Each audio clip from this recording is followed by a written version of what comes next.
Hello, I'm Daniel, and today we're gonna do a sum of the parts valuation on Alibaba. So this is not financial advice, this is just me sharing my vision for my own portfolio and my own stocks. They're gonna have the report now this week. I've been a long-term Alibaba shareholder. I bought my first shares in 2020, 2021, I think. It's been a painful journey. I think I bought my first shares at around 190. Then I bought the shares all the way down to 70. And then I filled up pretty aggressively at 80, 90. And now the stock is at 150, 160 around there. So I do still think that there's a lot of value left in Alibaba, and I do definitely think that there will be a major player in China and in the world in the future. So I put a little valuation out here and we'll see what the numbers will be. So Alibaba is divided into 4 separate units when they report this business. We have the Alibaba Chinese e-commerce group. We have the International Digital Commerce, Cloud Intelligence Group, and the All Other segment. So with the Alibaba China e-commerce group, this is their most successful unit. It's here that they make all their money at the moment. It's the Taobao, it's the Tmall, it's the China, Tmall Mart, Tmall Global, and the wholesale unit 1688. And here's where they make all their money at the moment. And previously they showed really good growth numbers on this business, 34%, 41%. And then they had a major shakedown on their business. They got a huge fine and they got a lot of competition. And then their growth rate went from 2% to -1%, -6%. But the last 5-6 quarters, they have actually reported growth again. So right now they're at 4% growth, and they also guide mid-single digit growth. So between 5 and 10% growth they're guiding forward. So I put a 8% growth rate here, and their EBITDA margins has also come down from 40 to 30% due to the fact of this competition. And I do believe that they will still hold a really good healthy margin on this business. And that is also what I have counted on in this valuation thesis. So 8% growth, 30% margin. In the future, it could be worth $1.7 trillion if you put a P ratio of 30 on this business. Divide that by the current outstanding shares. You have a share price of 745. Divide that by 4 to have a return requirement of 15%, and you get a today's share price fair value of $186. It's pretty good. It's pretty good considering we have a share value right now of 150, 160. This is just for the China e-commerce group. Then we have the International Digital Commerce Group. This is still a business segment that is growing a lot.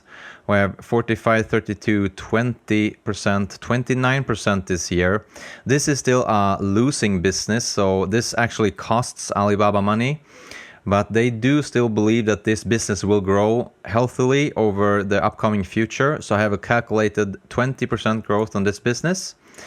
This business, though, is much more competition globally, so they do not count on this being a high margin business venture. They do count on it being low single digits, so I have counted a 5% EBITDA margin on this business. And that could in turn then be at a P ratio of 20, be a future value for Alibaba on 118 billion. If you put a P ratio of 20, and they continue to grow 20% and a 5% EBITDA margin. Then we have the star of these reporting sections, which is the Cloud Intelligence Group. Here's where their AI is, their Alibaba Cloud unit and everything. In here, they show really good growth still. And for the last 6 quarters, they have shown triple-digit growth in the AI section.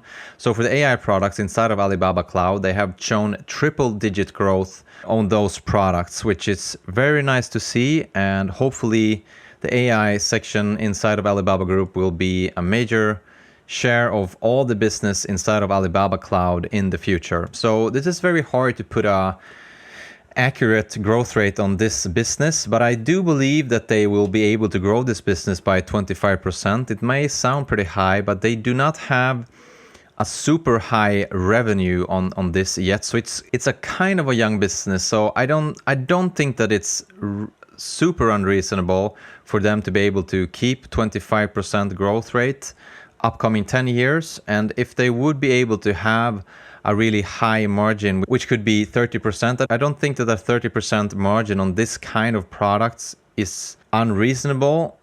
I do think it's reasonable. So if you would count on a growth rate on this company for 25% and eventually a 30% EBITDA margin, you do have a $2.8 trillion business in the future if you put a PE on 50 on this business. And I put a PE on 50 on this business due to the fact that they will probably, hopefully, still grow 25% in the future. And a reasonable PE ratio would be twice the growth rate. So that's why I put a 50 here. And just for the future share price of this business alone, you could get a $11.74 per share, divide that by 4, and you would end up at a $293 just for the AliCloud business.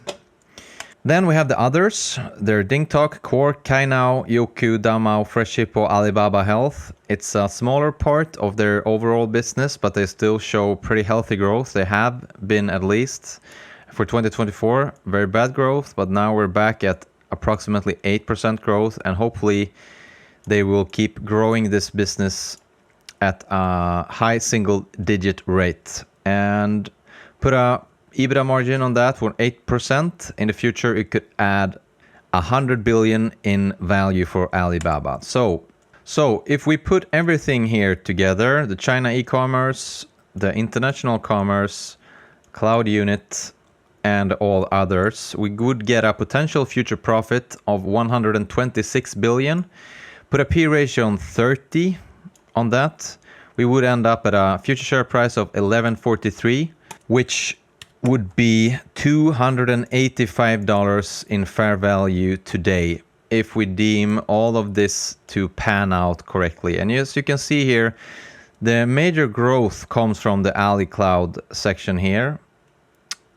And the China e-commerce will in the future also be a very big part of its total profits, but they have not guided aggressively on the growth there. So the aggressive growth will hopefully come from the AliCloud unit. And I definitely believe there's more upside here.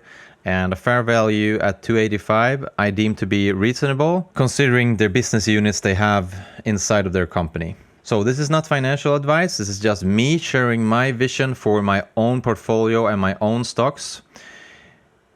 If you think that I missed something crucial here in this valuation thesis or have some other view on some things, please make sure to post that down in the comments below, and I will make sure to read into it, reply, and maybe make a future video of it. That was it. Have a nice day.